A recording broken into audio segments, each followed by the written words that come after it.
સાવરકુંડલા તાલુકાના થોરડી ગામે વિકાસની વણઝાર. સાવરકુંડલા તાલુકાના થોરડી ગામમાં વિકાસના કાર્યોને લઈને નોંધપાત્ર પહેલ કરવામાં આવી છે.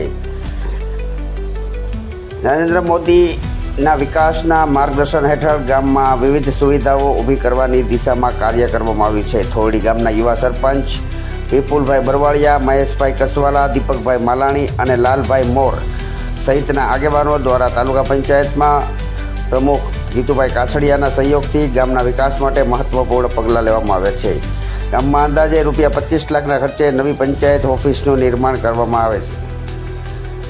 ઉપરાંત સ્વચ્છતા અભિયાનને વધુ મજબૂત બનાવવા માટે ₹5 લાખના ખર્ચે ટ્રેક્ટર ગામને આપવામાં આવ્યું છે. આ પહેલથી ગામમાં વિકાસને નવી ગતિ મળશે. ગ્રામજનોમાં ખુશીની લાગણી જોવા મળી રહી છે. ગામના આગેવાનો દ્વારા કરવામાં આવેલી આ કામગીરીને ગ્રામજનો દ્વારા વખાણ મળી રહ્યા છે.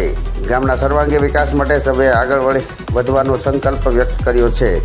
આવા સમાચાર મેળવવા માટે ફરી મળીશું. ફારૂક બિલખિયા સાથે દિવ્ય સર્જન ન્યૂઝ નેટવર્ક.